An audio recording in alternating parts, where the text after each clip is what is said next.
Darbs vai profesija ir starp tiem lielumiem, kurus piemin vairums cilvēku, kad viņiem lūdz pastāstīt par sevi un savu dzīvi. Profesija mūs mēdz raksturot tikpat labi kā raksturiezīmes, un veiksmīgs darbs ir puse no laimīga cilvēka. Nevelti darba zaudējums vai maiņa tiek minēti starp lielākajiem stresa izraisītājiem. Arī nonāk šeit cilvēki, kur sākumā viņiem ir šī dzīves, varbūt teiksim, tā apnikums, tā depresīvā sajūta, bet redzot to, kas viņiem te tiek piedāvāts, arī to, ko viņi var izdarīt, es teiktu, ka viņi tomēr pārvar šo savu krīzi un skatās uz dzīvi pilnīgi ar citām acīm. Jūrmalas profesionālajā skolā mācās dažāda vecuma cilvēki, kuriem darbs vai profesija jāmaina invaliditātes dēļ, un liek teikt, ka šis fonds ir sarežģītāks nekā vispārējā izglītības vai mūža izglītības iestādē. Mēs viņiem tagad cenšamies to parādīt, ka viņi var, ka viņi to spēj un ka viņiem ir nedaudz jāpiepūlās, un, protams, arī ar mūsu atbalstu, ar mūsu palīdzību, ka viņiem dzīve tikai turpinās un ka viss ir viņu rokās. Skola piedāvā nevienu veselu rindu profesiju, bet arī veselības uzlabošanas procedūras, iespēju dzīvot kopmītnēs un, kas pats galvenais, iespēja noteikt, kura profesija ir un kura nav piemērota tai vai citai funkcionālo traucējumu grupai. Šeit mēs viņus tomēr arī virzam uz to, ka viņi saprot, ka viņiem ir dzīvē vēl kaut kas vairāk, ne tikai tā viņa slimība, viņa dzīve mājās, ka viņi ierauga, ka bez viņiem ir arī citi līdzīgi cilvēki. Un tas, ko man gribētos teikt, varbūt atšķirībā no citām valstīm, ka mēs viņus tomēr iemācām par labiem speciālistiem savās profesijās. Viņi iemācās vairāk, varbūt pat nekā šī profesija prasa, lai viņi varētu būt spējīgi darba tirgū piedāvāt sevi kā labu darbinieku, labu speciālistu ar plašām zināšanām. Inese Putniece piedalās arī valsts darbspēja ekspertīzes ārstu komisijās un atzīst, ka invaliditātes pensijas var kalpot arī pretēji mērķim. Samazinot prasības līdz minimumam, tās ļauj dzīvot arī neattīstot savas spējas.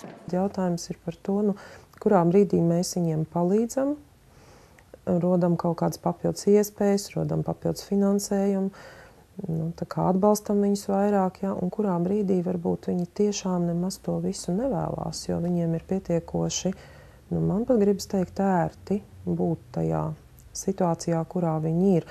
Faktiski, kad šī slimība vai šis defekts, kurš kādam, teiksim, no viņiem piemīt, kļūst par tādu kā ieguvumu, ka viņš tā kā cilvēks kaut kādā ziņā izmanto šo, lai, pieņemsim, nestātos darba attiecībās, lai neiegūtu izglītību, negribētu par sevi parūpēties arī tādā plašākā kontekstā.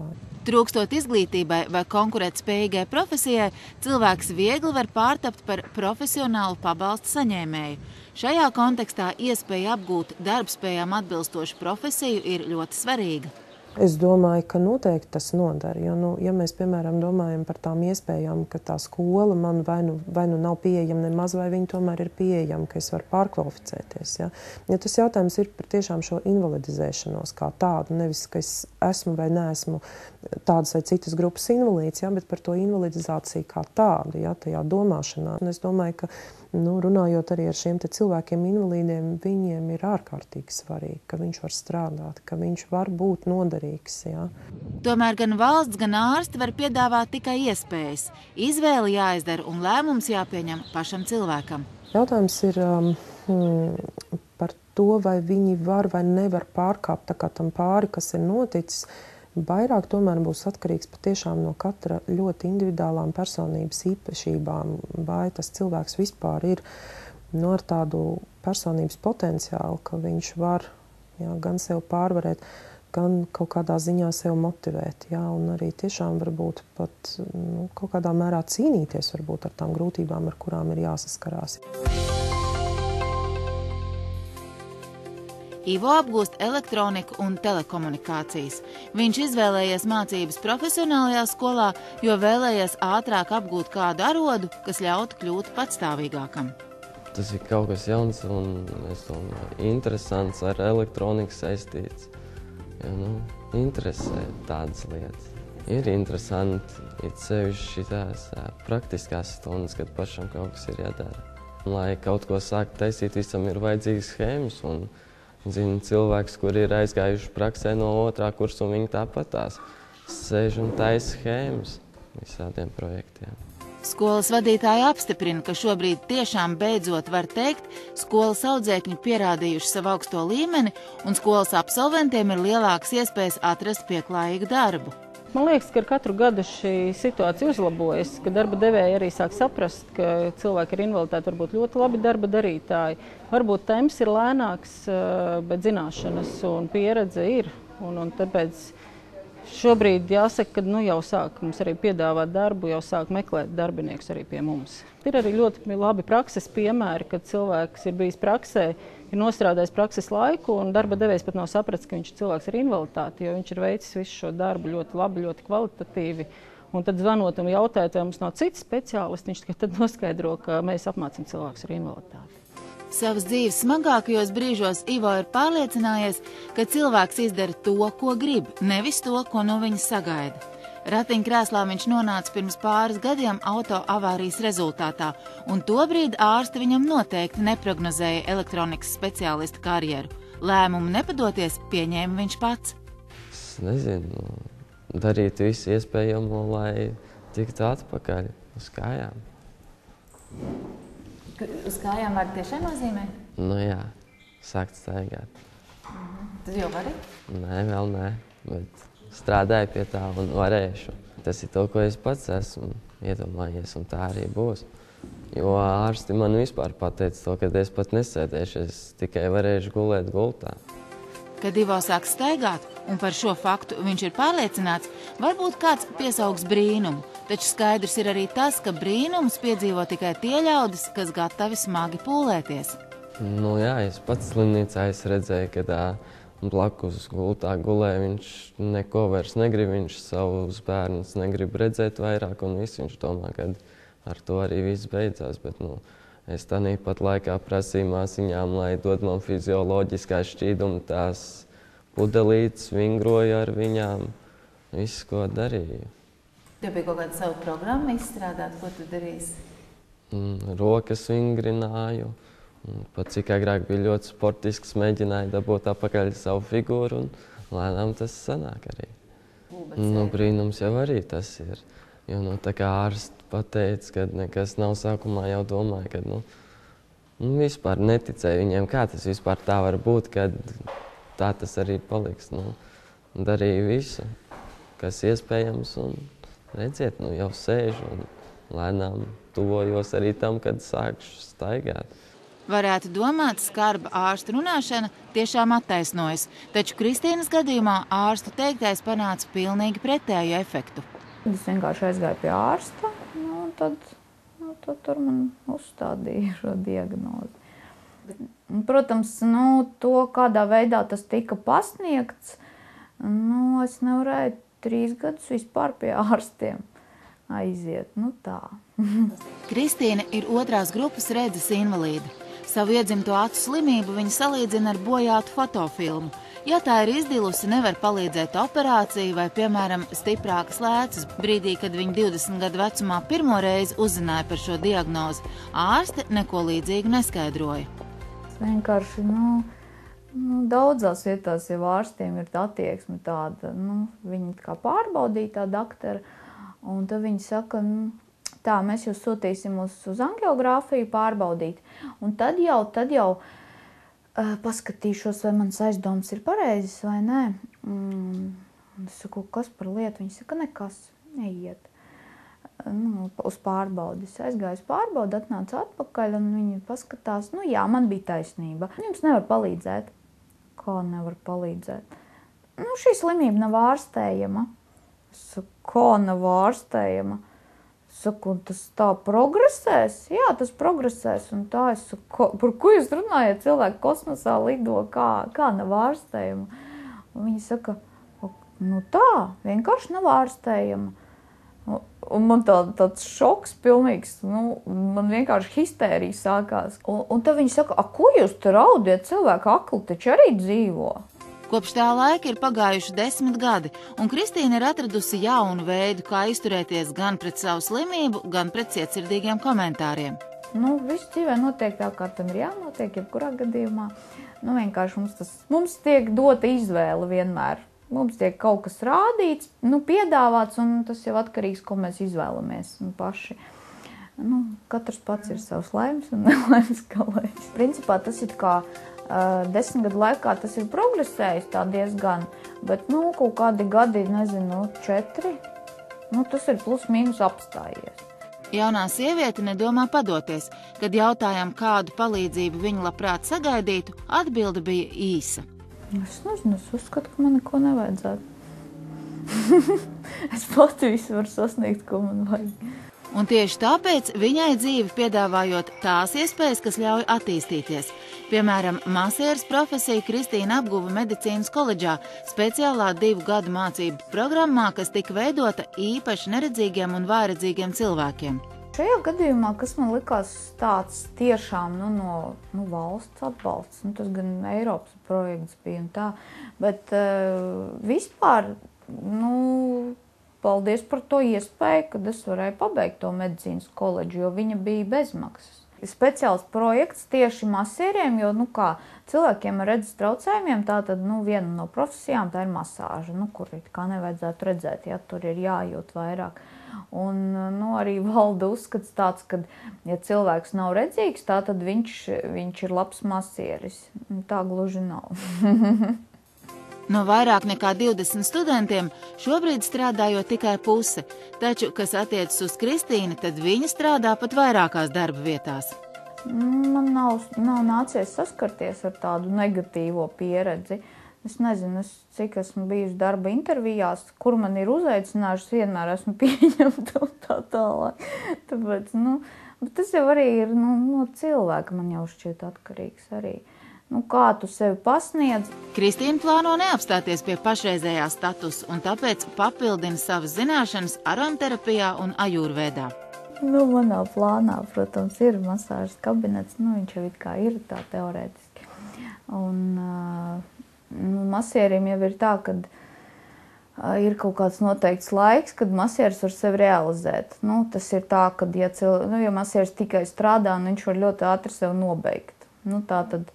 Tā tomēr ir fiziski slodze un tā tālāk. Diemžēl tā ir. Sabeidz muguras vai kas? Jā, muguras sabeidz un arī rokas tā jau ir slodze un tā. Tādēļ ir jādomā kaut kādā veidā attīstīties tā, lai nav jāstrādā tikai ar masāžām. Kā es smējos draudzenēm, ar kursā kopā mācījāmies, ir meitenes, ar ko mēs regulāri tiekamies, apmainamies pieredzē, ko mēs jauni esam iemācījušās un tā. Un tad es smējos, saku, labi. Man tad būs drīz salons nākotnē, un masāžas skola man arī būs noteikti. Tad es vēl arī grāmatas, es domāju, varētu rakstīt. Es esmu arī rakstniece. Mērķi ir ļoti daudz. Iespējas tiek piedāvātas visiem. Jautājums ir, vai visi tās pamana, un pat ja pamana, vai izmanto. Tā jau arī ar veseliem cilvēkiem ir tā, ka puse kaut ko dara. Puse, daļa sēž, pieņemsim, raud, cik viņiem viss ir slikti, un kad visi apkārt ir vainīgi viņu problēmās. Kristīna nenoliedz, arī viņai ir problēmas, taču viņa iemācījusies uz tām palūkoties no ļoti filozofiska skatu punkta. Viss, kas notiek uz labu. Es dzīvoju pēc tā principa, ja varbūt tajā brīdī, kaut kādā brīdī tas liekas traģiski, kas notiek varbūt, tad, pēc tam pierādās tas, kad tā tam bija jānotiek. Un jebkurā gadījumā tas notiek pareizajā virzienā, lai cilvēku, tādi notikumi cilvēkam, laikam, dzīvē tiek doti, lai viņu ievirzītu tajā ceļā, kas viņam ir jāiet vienkārši dzīvē. Vaicājām, vai pie pozitīviem notikumiem viņa pieskaitītu arī laulību šķiršanu, ar kuru nācās tikt galā paralēli mācībām medicīnas koledžā. Bet tas arī savu tādu iedeva, kad nevarēja tā atslābt un dzīvot mierīgi un tā. Tas iedeva tādu, kad ir vienkārši jāiet un jādara. Jāmācās, jāstrādā 1, 2 darbos. Viss, šobrīd es strādāju 2 darbos, vēl 3 un tā. Vajadzēs 5 arī var strādāt. Kristīnas dēlam Marekam ir 14 gadi, un izskatās, dēls ir pārmantojis māmas dzīves principus. Saka, ka Nevajag blaņoties, vajag domāt tur par nākotni, ko darīt tālāk, jāmācas vairāk. Nav par agru domāt par nākotni? Man liekas, ka nē. Tāpēc, ka es vēl nezinu, ko es gribu darīt un ko darīšu arī. Es gribu ar tehniku savu dzīvi saistīt. Savukārt par neveiksmēm un neizdošanos runa ir pavisam īsa. Vairāk gan viņa tā domā, gan man ir labāk vienkārši to aizmirst ātrāk un viss. Invaliditāte nav tēma, par ko gribas runāt ar Kristīnu, lai gan arī viņai katru gadu tas tiek atgādināts, atkārtot izejot valsts ārstu darbspējas komisiju, lai apstiprinātu redzes traucējumus. Man pieņemsim arī deāks, man viņu dod ik pa gadu, man nav ārstējuma slimība, bet man dod tikai uz gadu. Tas ir katru gadu man ir jāiet, jāmaksā atkal ārstiem, visām pārbaudēm, visam, un man viņa pagarina uz gadu. Ja cilvēki neko nav izdomājuši, tad par ko tad ir runa vispār? Ko jūs domājat? Jāteic, šai jomā Latvijā tiešām gaidāmas pārmaiņas, jo ārstu darbspēja ekspertīze gatavojas ieviest praksi, kas ļautu lēmumu pieņemt attālināti. Laikam tomēr visā pasaulē jau virzās uz to, ka vispār šī invaliditāte kā tāda tiek piešķirta faktiski pacientam klāt nesot. Ja, kā ārstu komisija izvērtē tos pēc medicīniskās dokumentācijas iesniegtajiem dokumentiem, to stāvokli un attiecīgi lemj. Ja, kur klāt šeit nāk tā pacienta pašvērtējuma anketa. Man tomēr gribas teikt, ka droši vien daudz vienkāršāk to ir izdarīt tad, ja ir kaut kāda fiziska rakstura traucējumi, jo tur mums ir ļoti tādi fundamentāli izmeklējumi pieejami, sākot ar, elektroencefalogrammām, magnētiskām rezonansēm, rengeniem un tā tālāk un tā joprojām, kur psihiatrijā tomēr tā specifika ir mazliet citādāka. Un šī saruna ar pašu cilvēku vai ar cilvēku tuviniekiem pasaka ārkārtīgi daudz pēc būtības, jo visu nav iespējams uzrakstīt.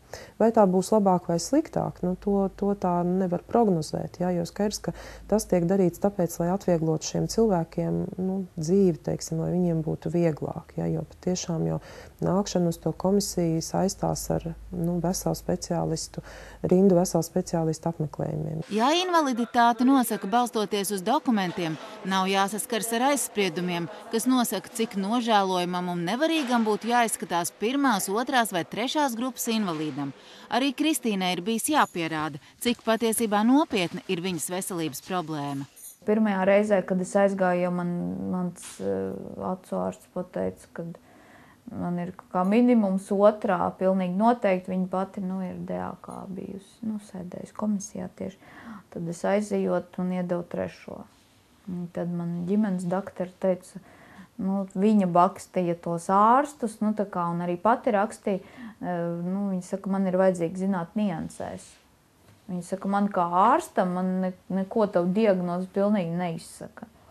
Un tāpēc viņa pati rakstīja niansēs, tur veselu aprakstu, kā tieši es neredzu un tā. Kristīna noteikti ir viens no tiem cilvēkiem, kuru situāciju atvieglotu pašnovērtējuma anketas, kuru veselības un darbspēja ekspertīzes ārstu valsts komisija plāno ieviest ar nākamo gadu. Šajās anketās veselības stāvokļa nianses varēs izklāstīt invalīdi paši. Jā. Jo viņi man teica, tu man uzraksti visas sūdzības un tā, un vienkārši to pārrakstīju. Tomēr jaunā sieviete nepārmet veselības aprūpes sistēmai trūkumus, neviens neliedzot cilvēkiem tos koriģēt sev par labu. Jo, pieņemsim, arī kursā mums bija tādi cilvēki, kas vienkārši viņi zina, ka viņi neredz viņi ļoti vāji redz vispār, bet viņa ir tāda pati, tā kā mana grupa, kā viņa var būt tāda pati, ja viņa praktiski vispār neko neredz. Arī iniciatīva, pieņemsim, viņai iedeva 2, es, pieņemsim, gāju pēc pusgada un pārsūdzēju to lēmumu un es dabūju to 2. Bet viņa negāja. Viņa tik sēdēja un brīnījās, kāpēc tā? Jaucot aromātiskās eļļas, Kristīna ir iemācījusies, citrusas smaržas nomierina. Bet ikdienas situācijās to pašu efektu viņa panāk arī ar citiem līdzekļiem. Galvenais neuztvert personīgi. Tas ir darbs ar sevi. Tas ir ilgstošs darbs ar sevi.